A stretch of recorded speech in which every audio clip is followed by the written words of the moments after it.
Future of the Alabama Crimson Tide. My name is Ryan Fowler. We will be with you for the next hours. We talk a lot of Crimson Tide football. We're going to work in so many different things into this conversation. We're going to get you ready for the Alabama Miami game. We've got audio from both head coaches, a lot of different conversations happening. Martin Houston, 1992 national champion winning fullback at the University of Alabama. We're going to talk with him as we welcome him into the conversation.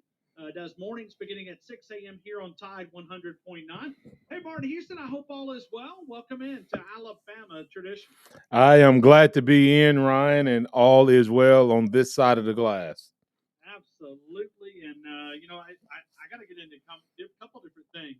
You do mornings beginning at 6 a.m., and there's, so many different things that we can talk about, so many different things that we can break down. We're definitely going to talk about a lot of the different things with Alabama, but you did not have a chance to react to Mac Jones being named the starting quarterback in Miami because that news was not out. I'd love to get your reaction.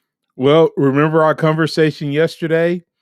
And my specific question was, did Cam's time away leave the door open for Mac Jones to snatch that starter's job away? And I felt like it did, but we were at lunch with a Patriots fan, and he made a good point. He said that he didn't think that Mac would be the starter right out of the gate, but that he would get past the Tom Brady scenario. I'm now that I'm thinking about it, it might be that even more so that makes Belichick, because both of those guys are on a mission to prove that they are the one. You know what I'm saying? Like Tom Brady last year was dead set on winning a Super Bowl so that he would no longer have to be connected at the hip of he was great because of Belichick, and that's the only reason he was great. Belichick now wants to prove that he can win without Tom Brady. And if he wants to go on any type of run, then guess what? This kind of begins that journey as well. So I'm not surprised at all by it. And I think there's a lot of teams going, we may have missed on this one, especially the 49ers. All right. When you look at being a teammate, there's a lot of challenges. There's a lot of valleys. Jacob and I were talking about this earlier. When we look at, Cam Newton showed him class by guiding him. Okay, because it would be easier to go the other way and not be a good teammate. But you think about the NFL, you walk into that position, you have a guy that at least played last year as a starting quarterback, uh, somewhat established, and here comes the rookie. You know he wants to take your job. Uh, Not that you experienced some of that, in the football league with your stint there at the Pittsburgh Steelers, but can you describe? I mean, you almost take your hat off to a guy like that. I mean, Well, the guy wants your job. Actually, I did. Merle Hodge was the starting fullback with the Pittsburgh Steelers, but the guy that I probably had the closest relationship with at the Pittsburgh Steelers was Merle Hodge. And when I came to Alabama, the guy who was my the way the world sees it, arch enemy was Kevin Turner, and my best friend from my days at Alabama was Kevin Turner. Now, quarterback is a little different, Ryan, in the sense that, if one guy wins it, for the most part, the second guy isn't going to get to play. Where at fullback, even if I wasn't the first guy, I was going to get some reps, and I knew that. But I think in the pros, the reason you see guys take the approach is Cam Newton. Think about if Cam Newton had been pouting this whole time. Think about if Cam Newton had shown prima donna tendencies. Think if he had shown, I deserve this, and then he gets cut anyway. What do you think would be his chances of getting picked up by another team? What he showed, and I think is why he lands potentially in a good place with maybe one of these teams with a younger quarterback, is because he showed, hey, I'm a vet. I understand where I'm at in the league. And even though I may be competing, I understand team comes first, and I'll be an asset to your team even if I'm not the starter. Because that's what he showed. That's what he demoed.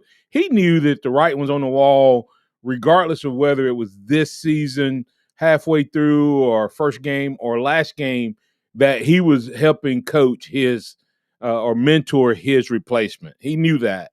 And so I think it brings value, Ryan, to yeah. I mean, if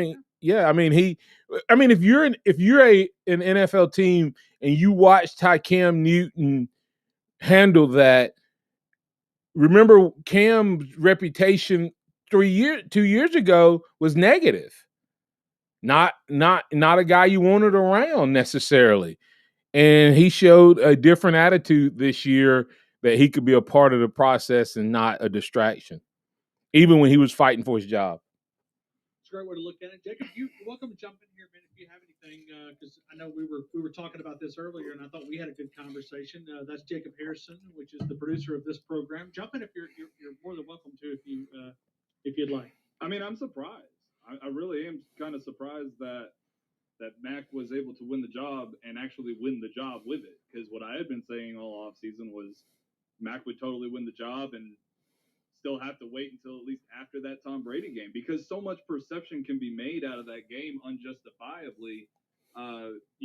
Mac could go in there, throw for 210 yards and a touchdown in a losing effort against Tom Brady's 404 touchdowns, and automatically Mac Jones is painted into a closet and into a corner where there's this perception that he's not going to be able to live up to Tom Brady, and that's who he's compared to. So I was a little bit shocked that that's the situation.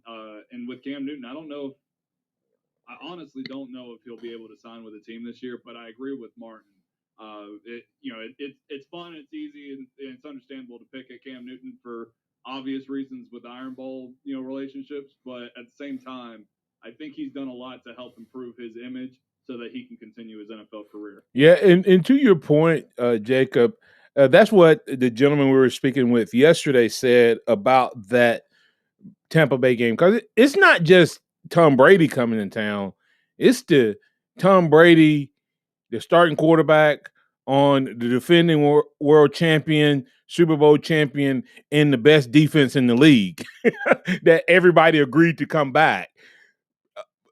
And that's why I say, is this move as much about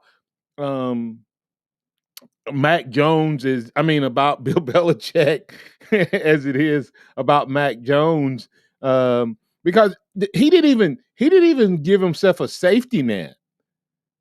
You see what I'm saying? Like this is not a safety net move. Like, we're gonna try this guy, and if he doesn't work out, we'll pull him back a little bit, put our veteran back in there, because now they go to Stidham, right? I mean, Ryan Hoyer got cut. Or Hoyer. I mean, Stidham's been out all training camp. And so I'm saying this. They've got to have something up their sleeve. This is an all-in move with season right around the corner. So I do find it funny though that an Alabama guy beat out two Auburn guys, but yeah, it's great. It's great. At quarterback. Alabama guy beat out a Georgia guy. Huh? Ran him slap out of town too. So Damian Harris beat out Sonny Michel. Sonny Michel got traded to the Rams. Okay. Hey, it is at quarterback. That's the key, Ryan. You understand, Alabama fans, you were what? I was 9 years old the last time an Alabama guy was like the quarterback for a team without extenuating circumstances, like one of the Rutledge guys, right? Yeah, but it's Jeff Rutledge. He spent about 15, 16 years in the pros. He was a really long time backup.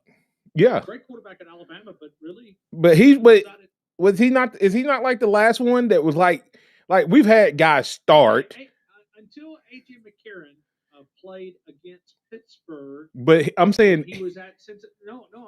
This was the gap between A.J. and Jeff Rutledge. Brother Foyle started game. Well, no, I'm talking about a playoff game. So a playoff game. We had never had a quarterback that from Jeff Rutledge back whenever that was, all the way to AJ McCarron, that big of a gap. Well, but here's my point. AJ and Brody, it was never their team. Like they were the second guy. Somebody got hurt and they started. And now we have three guys that were all here at the same time, playing and competing against each other. Tell me competition doesn't make you better. So interesting. I want to play Butch Jones' audio at some point. Jacob, I'm throwing him a curveball. I want you to listen to Butch Jones. And I think Jacob's ready to play this. Martin, listen to this. This is Butch Jones, who was an offensive analyst. And listen the way. Are you sitting down? Because I am. Have a reaction because you can help us understand that player-coach relationship. Listen to Butch Jones describing Mac Jones. He checks a lot of boxes. The Arkansas State head coach that was an analyst here in Tuscaloosa. Incredible. I just texted him this morning. Just really, really, really proud of that young man. And I think it's a great illustration to everyone in the country. Here's a young man who I believe didn't play for 3 years, and he could have easily transferred. He could have easily left, and had a sour disposition. And he is the most unselfish individual I've ever seen, and as hard of a worker and diligent as I've ever been around. And he just stayed positive. But also, it's one thing to wait your turn, but when your turn comes, what do you do with that opportunity? And that young man, boy, I tell you, he made the most of his opportunity. And when he got that, he took full advantage of it. But that didn't come by chance and just by luck. He earned that right by his work every single day behind the scenes. And I think if you asked him, he'd tell you he's stronger for going through those 3 years. Now you look at him, first round draft choice, what he's doing in New England. So he's one of my favorite players I've ever been around, and he deserves everything he gets because he's kind of a self-made man. And even going into the year that he started, we had signed Bryce Young, who was the number one player in the country. Did he let that get him down? Did that change his disposition? Absolutely not. Was he a great teammate in supporting Bryce? Absolutely. So again, those are all great illustrations. I wish there are more success stories of individuals who stay with it and have the resolve and the resiliency to continue to work than individuals who leave programs looking for the next easy course of action, the path of least resistance. And Mac Jones is a great illustration of that. So to answer your question, I love him. That is Chris Hutkinson, KAIT sports director out in Arkansas. Martin, I want you to react to that. Well, I mean, he said everything that needs to be said. I said on my show this morning, I was talking to someone else in some conversation today about this. I said, let me tell you, Mac Jones, when he committed to Alabama, told me everything I needed to know about him. I mean, he was committed, an SEC quarterback headed to Kentucky, where he probably would have rewritten the record books and been starting day one. But when Alabama came after him, he was like, okay, they want me. I know that Jalen Hurts was the SEC player of the year. I know Tua Tagovailoa is the highest rated quarterback Alabama's ever signed. And all world, I'm coming there to compete.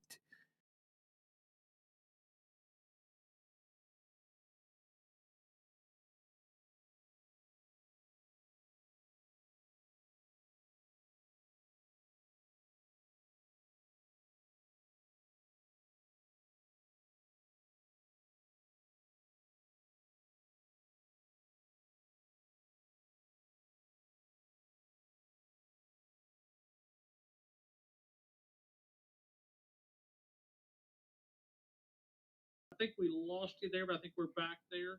Finish your thought. I think we lost you there for just a second. I don't know where I was at in that, but when he committed to come in, considering the situation that he committed to, and then he stuck it out, him committing told me everything you need to know about his character, and he proved that character was legit and that he was real. And like I said, it made him better. That competition made him better, not bitter. And that's what if I know we talk about Jalen sticking it out. Jalen's circumstance worked out really kind of amazing, and you can't really duplicate that. That Tua would get hurt. Because if Tua doesn't get hurt, we don't see Jalen Hurts that year. Mac Jones went out, paid the price, spent 3 years behind those guys, then welcomed the new guy, the new kid on the block, won the job and kept him from beating him out, but yet helped him and poured into him, and then went on to go to the next level and show that it wasn't fake. Did you see what he did? Did you hear about what he did at the camp with the? I think, yeah. Did you see what he did though? Yeah, went and ran with the offensive lineman. And the guy said, well, he wasn't responsible and he didn't have to do it. I said, but that's what makes him special. He understands that the reason those two offensive linemen were fighting was probably protecting him. So he was the reason they were fighting. And so he ran with them. I guarantee those guys went back to Coach Belichick and said, this guy is the guy we can win with. Let's go to work. But think about that. I mean, sometimes it's the belief in you're the guy. Not just that you're the guy, but you got to get the other 10 guys to believe that you're the guy. And not just that. I mean, we heard it all last season that he was not just the leader for the offense, that all the defensive guys looked to him and they would go to him when they didn't understand something and say, explain this. Yeah. And that he would take and he would break it down and say, this is the responsibility. This is what you should be doing. I mean, listen, you got highly intelligent guy, a guy who knows Mandarin Chinese, which I couldn't tell you anything about it, but it just sounds hard. Yeah, and think about what we heard every summer when we waited on a quarterback. He should transfer. No. I'm saying about who was going to be the guy. What was the deciding criteria that Nick Saban always looked for, even when one guy was outperforming the other? When he won the team. And I believe that when Mac Jones took that lap around the field with his teammates and they were being punished, that pushed him over the top. And Belichick, I would not be surprised if Saban didn't get that same mindset from Belichick in the early days of the quarterback has to be the guy who wins the team. Can't be just talented on the field, has to win the team. And Mac Jones has done that. And, man, I'm excited for him and looking forward to him having a great career. You know, let me invite you to connect with us. We stream this show for One on Tide 100.9. That's the main signal, the FM side. But we're also on the app Tide 100.9. Download that. You'll be able to listen to all of our shows. You know, our entire lineup here that starts mornings at with Martin Houston 6 a.m. But also Alabama Crimson Tide football. We have streaming rights there. We also stream this particular show on Martin's Facebook account, Periscope account. I know I've retweeted it. So if you want to go see some great radio faces, you can go see that. And don't forget Alabama Tradition. There's an Alabama Tradition Facebook page, and we go live on there as well. So, and they can chat there and comment there if they want. If they don't want to call, but they want to chat, they can go to the Alabama Tradition and chat and ask questions there, and we can incorporate that into the show as well. Absolutely. And if you want to jump in, you're more than welcome at 205-342-9904. But one other thing is the way that the algorithm works on Facebook. And really in the last 6-7 months, they've changed a lot of this. You say, well, why do I only see the same people on Facebook? Well, because somehow they are able to recognize that you have a connection. Either you've liked a previous post. So if you see something at Martin Post or Tide or myself or anybody else, hit that like button, man. We really appreciate it. Put us a Roll Tide in the comment, even if you don't have anything to say, because it builds that connection with Alabama content. We all put out a lot of Alabama content on our social networks. So if you get a chance, like something, hit it, Roll Tide. You don't have to say anything really that well, but you can welcome and jump in, and we greatly appreciate that. I'm going to ask you the same question that you and I have been talking about with Mac Jones. Do you feel like that Bryce Young has been able to do this? Because Nick Saban continues to give a boost of confidence. We'll talk about that coming up next, right here on Alabama Tradition, the past, present, future of the Alabama Crimson Tide.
The Alabama football countdown clock is driven by Crawford Insurance, Tuscaloosa's low-cost auto insurer. Call 752-6489 for a free quote today.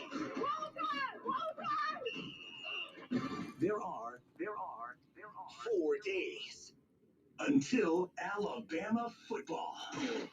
Now at Banana Republic Factory, 50 to 70% off almost everything, including fall-ready favorites. Discover essential sweaters, easy denim, and more for $14.99. Find your nearest store or shop online only at Banana Republic Factory.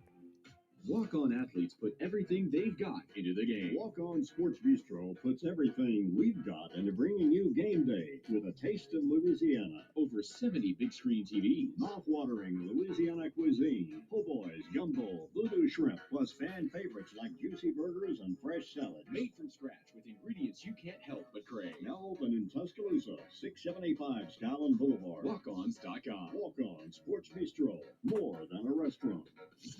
You are listening to Alabama Tradition with Martin Houston and Ryan Fowler. Your connection to Tuscaloosa and the University of Alabama Athletics on Tide 100.9 and streaming on the Tide 100.9 app.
Alabama Tradition, the past, present, future, the Alabama Crimson Tide. When you look at Bryce Young and you look at Mac Jones and look at the back believing that they're the guy. When you look at this Alabama football team, Bryce Young seems to have gained a lot of confidence from his coach. Every time he's asked about him, he continues to compliment him in a lot of different ways. When you listen to Bryce Young talk, we've had a chance to talk with him twice, once yesterday and then once a couple of days ago when you look back at his first media appearance.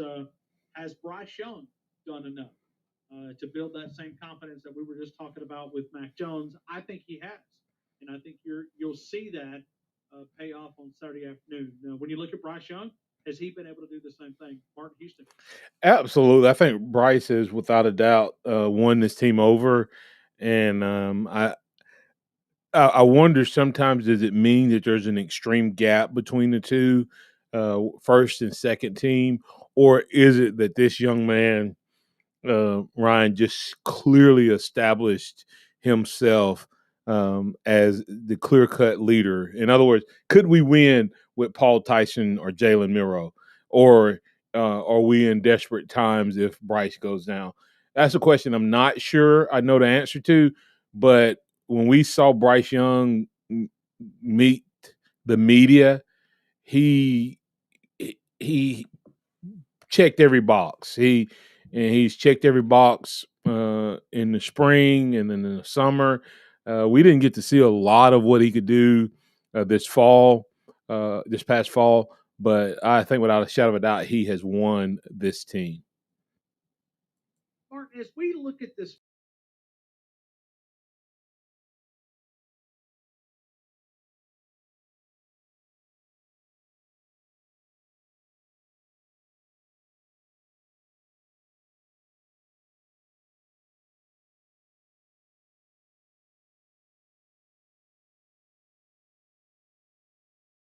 team, what do you think the average fan now?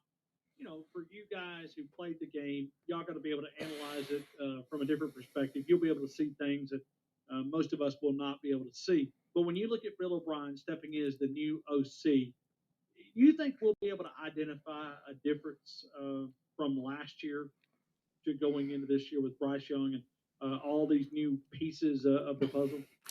Well, I mean, with the way things worked out, Ryan, I'm not going to be surprised if we don't look a lot like what we did. And to me, Bryce Young is kind of Tua, Jalen, and Mac all in one. I mean, if you were to say he kind of has some of the athletic, his legs kind of match Jalen's. You would say his passing and accuracy and diversity of skill set, just his arm talent matches Tua, right? And then from what I've heard, he's also a very smart, intelligent quarterback that will take whatever the defense gives him. And I think that's what makes Mac Jones so special. Mac Jones didn't care if he threw the ball to Najee, to the tight end, or to a wide receiver streaking down the field. He was going to take whatever the defense gives him. And as your friend AJ McCarron always said, they can't take away everything. And if you find a quarterback that's willing to take whatever they're giving you, then that quarterback can be successful. And so I think Bryce does all of those things. So Ryan, and of course, offensive linemen, when we were coming along, 92, as you say, Ryan, they came ready to be what? Run blockers. These young guys that haven't started, what are they most likely to be better at? Probably pass block. Yeah, because they have all these 7-on-7 camps and drills and all that stuff, and these lineman camps, and they're always pass blocking. And so don't be surprised if Alabama doesn't come out, even though traditionally when you have a new quarterback and a young quarterback and a new offensive line, you go to the run. I think we may see the opposite with this group. We may pass the ball as much or more than we did last year. And with the weapons we got, you could see some explosive plays early on for this team. We were talking to a coach yesterday who's also a media member now, but he was a part of the USC dynasty out with Pete Carroll. He coached with Sark and Kiffin, and he made a comment. And he said, I said, well, how would you break a quarterback in? And he said, well, there's a couple different ways you can do it. He said, but the other way is what you just said. He said, hey, get some wide receivers, go the go route, find one of those to get connected and build the momentum off of that. He said, you think of other ways. He said, but trust me, and I think the way that, and I'm not trying to put words in his mouth, but he said sometimes it can go the other way because a quarterback's smart enough to know what you're doing as well. So he said, come out and say, hey, I believe in you. Throw the football down the field. And he said, that gives him a big boost of confidence if you're able to connect with some of those. Ryan, would you say over or under? Bryce Young has thrown more passes than most guys have thrown that make it all the way to their first year of the NFL? Would you say he's already thrown that many passes in his young life? Oh, probably so. Yeah.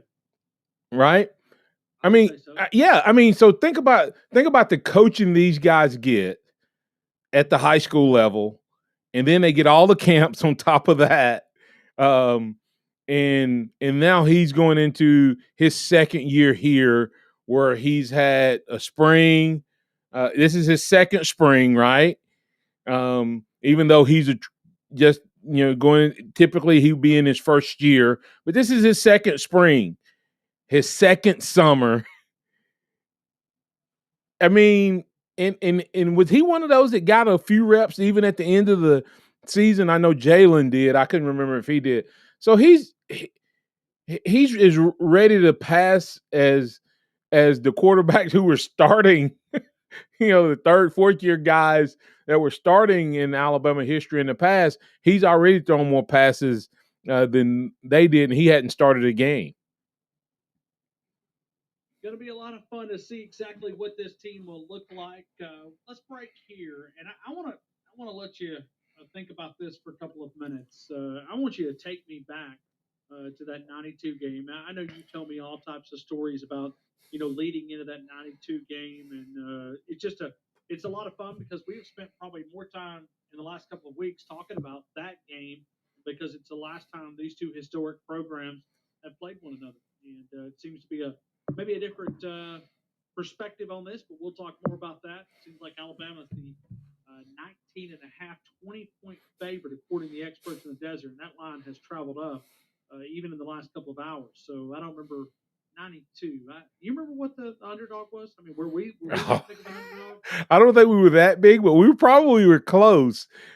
We definitely were not anywhere. You were not accidentally going to find us as the favorite on any books. The only person who believed Corky Simpson. Corky Simpson. I called him Sparky the other day, but oh, you did? Yeah, well, now, hold on. It's Corky. Yeah, okay. Yeah. I'm not sure. I was gonna Arkansas. Arkansas. He was our grand marshal of the parade. Yes, he was. Yes, he was. Only guy that stuck with us. And he believed. And he didn't jump on. And he didn't jump on the bandwagon at the end. He had believed in us kind of throughout the year. We'll continue with more. We're going to dive into this conversation. We're going to talk about that Alabama-Miami game as you listen to Alabama Tradition, the past, present, future of the Alabama Crimson Tide. Don't miss a play at the Sportsbook at Pearl River Resort. Your front row seat to all the action. Place bets on all professional and most college sports at the counter, kiosk, or on your phone. Then catch the game on one of our 20 big screens from the comfort of the newly remodeled Timeout Lounge. Plus, the PRR Sports app gives you access to live, in-play sports betting. Sportsbook at Pearl River Resort. Be more than a fan. Be a player. Must be 21. Now at Banana Republic Factory, 50 to 70% off almost everything, including fall-ready favorites. Discover essential sweaters, easy denim, and more from $14.99. Find your nearest store or shop online only at Banana Republic Factory.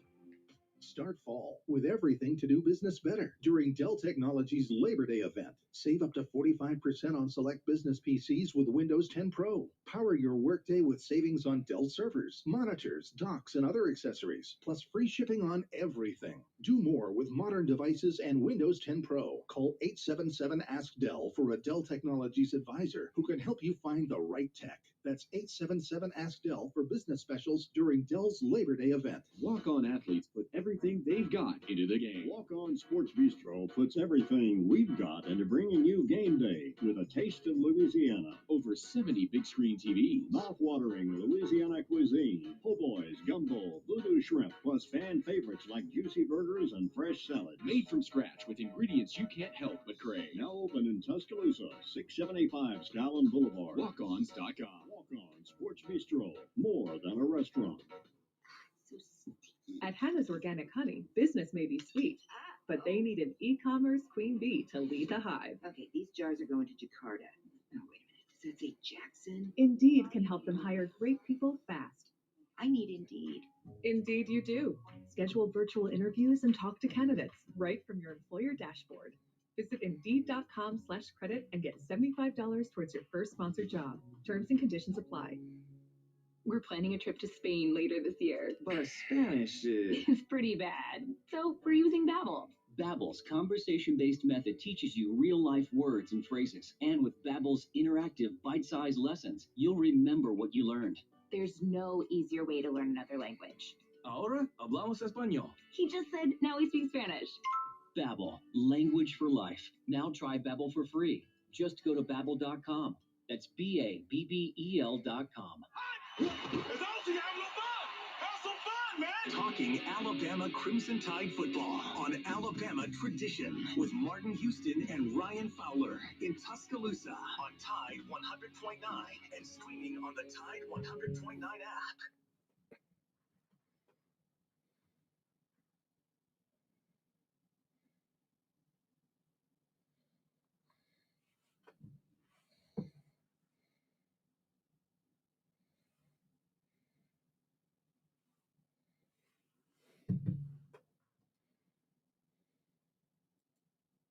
All right, so we welcome you right back into Alabama Tradition, the past, present, future of the Alabama Crimson Tide. We're talking about Alabama Crimson Tide football, final 22 minutes of the show. We go back to Martin and myself of talking Alabama and Miami. Jacob, can you give us the list of all the guys that have been cut? Because it seems to be growing a little bit. I know you guys are working on it, tide109.com. This is, unfortunately, it's cut day for Alabama. There's been some pretty big names of guys that have been cut for Alabama, but can you kind of update us? Because it's a lengthy, not lengthy, but I think it's up to about 12, 13 guys right now. Yeah, well, 14. And 14 would be more than most colleges put together against Alabama. So it kind of is what it is. But a lot of these guys will go back to practice squads.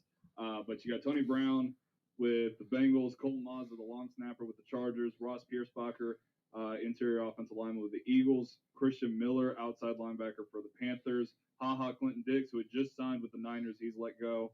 Carl Tucker with the Dolphins, Miller Forrestall with the Titans. He's fully expected to go back on their practice squad, as is Garrett Gator, the wide receiver with the Chiefs. He's been on their practice squad for a few years now. Shaheem Carter with the Texans, Lester Cotton with the Raiders, Jared Maiden also with the 49ers, and Damian Square with the Saints. He had just signed with them a few days ago after getting cut by the Browns. And Alabama Pro Update said that he may not have ever actually gotten a chance to practice with them because of the hurricane. So interesting decision there. And then the two big surprises of the day, J.K. Scott getting cut by the Packers and Ryan Anderson, despite not counting against the 53 for the New York Giants due to his 6-game suspension, he has also been cut. Reaction there, Martin? J.K. Scott? J.K. Scott got cut today. Yep, up in Green Bay. They traded for a punter, Corey Barakowicz or something like that, but they traded for a punter. I don't think that J.K. will stay on the sideline very long. That would be my first thought. But it may work out for him because he can get away from that cold weather. That's what I was going to say. He may end up being in a better situation. But no, not necessarily surprised on any of those guys.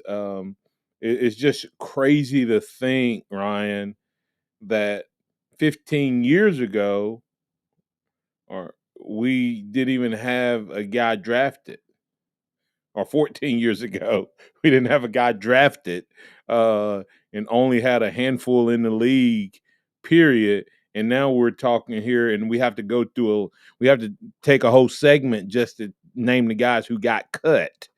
I think at one point, Ryan, Nick Saban could have added 10 more players, and he would have had an entire full opening camp roster of players. Wasn't it 80-something players in the league? It was. On the rosters. I mean, think about that for a second. 80-something players. So right now, how many have been cut? So right now, 14 guys that have been cut. Total. Right? That were Alabama. But some of these guys, as Jacob said, we go back to practice squad. But my point behind that, Ryan, is he still has a team and a half of roster. Like a full roster, practice squad, and then another practice squad.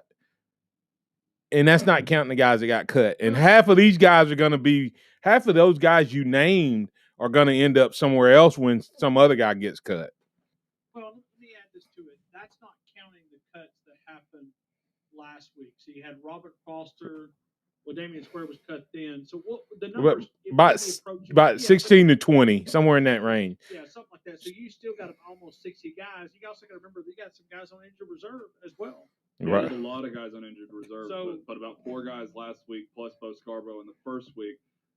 You're about 20 guys, and Alabama is still far and away better than even Ohio State, who's second behind them for the most active players. They've still got 4 more players on 3 more teams, but it's still 6 more players that are actually on contract. So, talking about the injured reserve thing, so many guys on injured reserve throws it off. Is this the final cut? This is final cut. This is final cut. So you're going to opening day roster. You almost have. I mean, you'll have more. I mean, as Martin was talking about, more than the roster.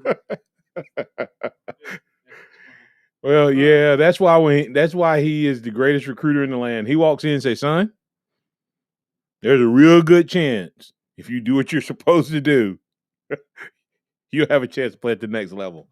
Well, there was I want to see if I can find this image. Oh yeah, here it is. Phil Yates put up the 2000 Alabama football roster. Okay, this is 2018 here.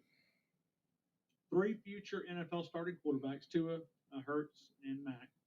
2 first-round running backs with Josh Jacobs and Najee Harris, plus Damian Harris there. 4 future first-rounders with Jerry Jeudy, Henry Ruggs, Jalen Waddle, Devontae Smith, and 4 other future first-round picks in Jedrick Wills, Alex Leatherwood, Patrick Surtain, and Quentin Williams. So, not too bad.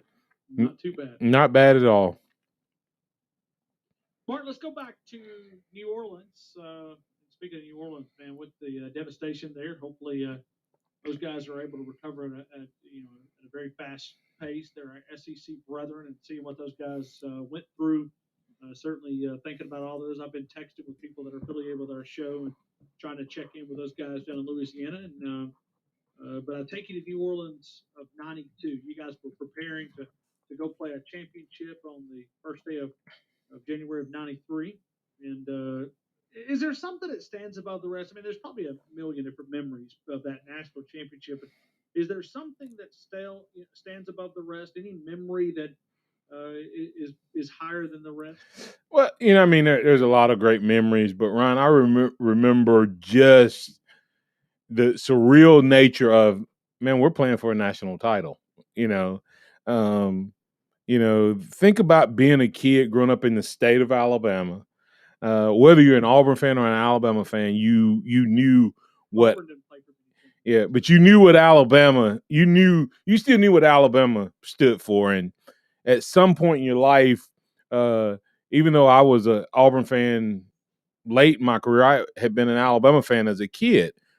If I was a fan of any sport, any team, but then to be there, to have walked the halls, think about walking the halls that Coach Bryant walked, playing on the field that Bart Starr and Cornelius Bennett and Joe Namath and all those, being in that same locker room and in that locker room with those guys and you're carrying on the tradition, and the fact that people were beginning to wonder and question, would Alabama ever get back there? Would Alabama ever be that program again, Ryan? Would Alabama ever be national champions again? And to be on that day before, when you're thinking about it and you're sitting in your room and you're hearing people talk about Alabama doesn't have a chance, and I'm like, man, we're playing for a national championship. We're playing, so we have a chance. You have to get to the game to have a chance. And we had watched so much film, we knew we could beat those guys. But I think it was the surreal nature of, if we do this, Ryan, we go down in history. The first post-Bryant team. Who knew that we would be the only, the bridge team between the greatest 2 coaches in college football? We had no way of knowing that at that time, but I think that was probably the overall. And then just the funness, Ryan, of that game, and finally getting out there and watching. Of course, I was the guy that watched the defense play. I was talking to Coach Copeland the other day, who I coach with over at Northridge, and he said, man, I was watching some of that 92 stuff. He said, man, you were a beast. I said, oh, you were one of those guys that didn't really watch the game. He said, yeah. So, but I watched them play, man, and they were, and when one of the greatest memories, and I'll ask you and Jacob the same thing. If Jacob wasn't old enough, never mind.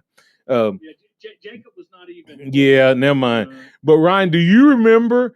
Are you old enough to remember your reaction or any adults' reactions when we came up and all 11 guys were on the line of scrimmage? Okay, so I'm 14 years of age. I don't remember it, but I went back and watched it enough that it recalled that memory. And I've heard Gino Toretta describe it.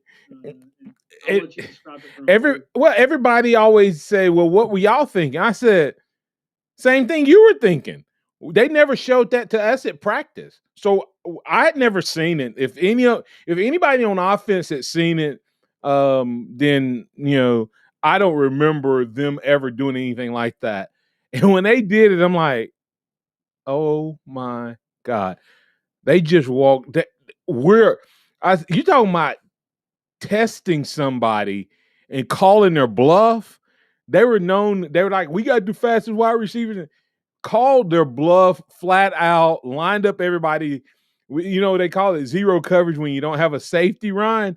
We didn't have a safety, a linebacker, a corner. We had everybody. I mean, we had one solid line, and that memory was pretty awesome. And, of course, same thing with the George T. I can go through several others, but George T., we watched that play the same way, the fans did. Oh, my God, he's going to score.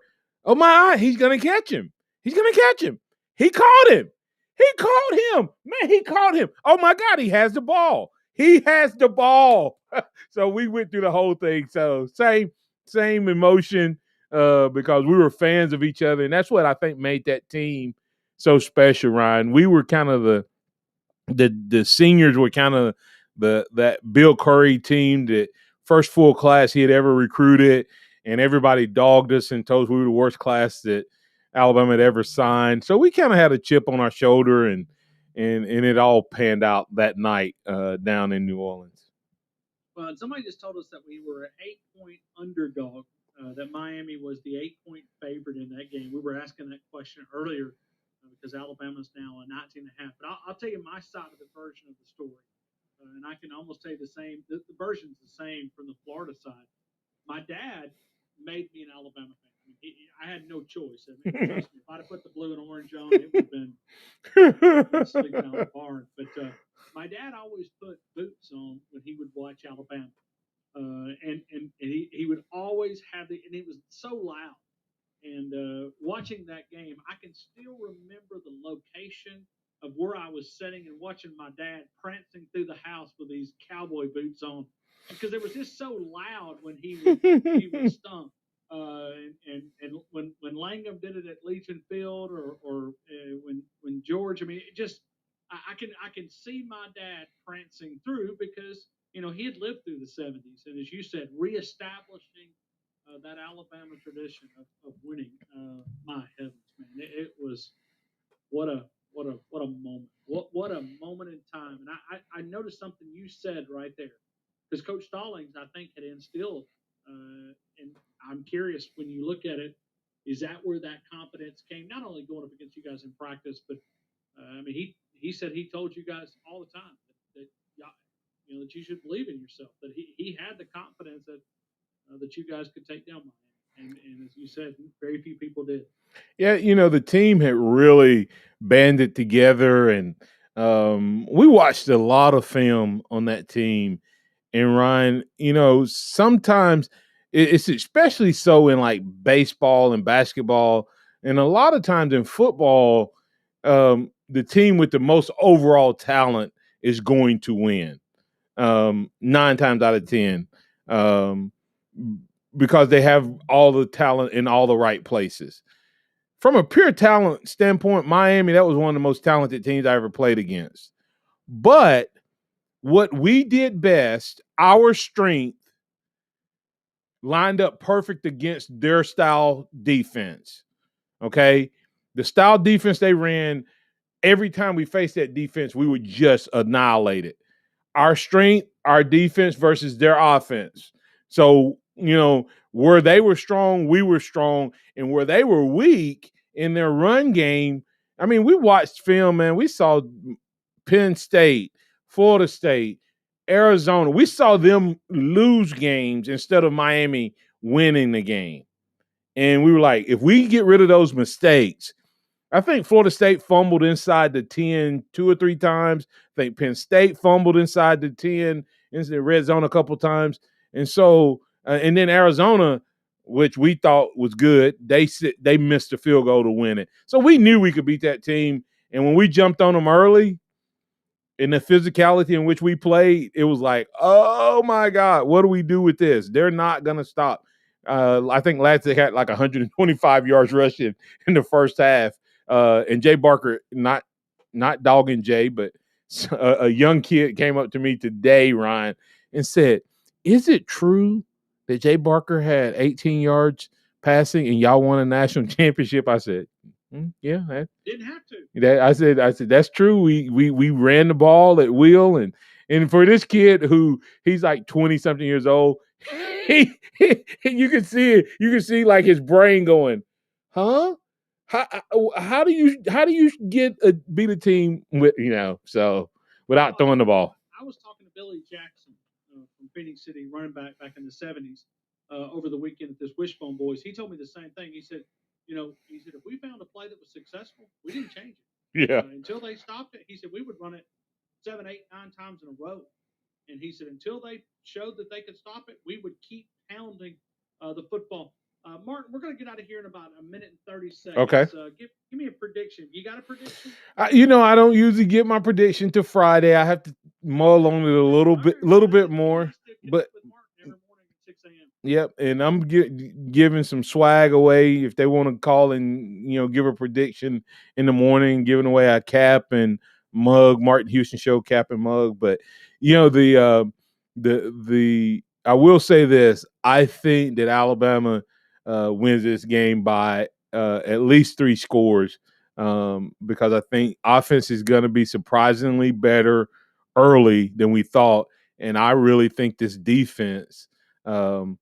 Is going to be something that all of us old hands will be like, oh yeah, real football. I like 42-14. I'm gonna. Alabama's gonna win the game very, very comfortably. Yep. When you look at it, so I'm gonna take there.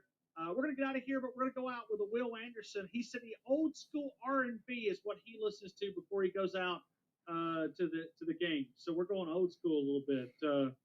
Back to the 90s is what Will Anderson said. 90s R&B gets him fired up, go sack the quarterback. So that's Will Anderson. Got about 9 seconds. That's Martin Houston. I'm Ryan Fowler saying good night from Tuscaloosa. Alabama tradition, the past, present, future, the Alabama Crimson Tide.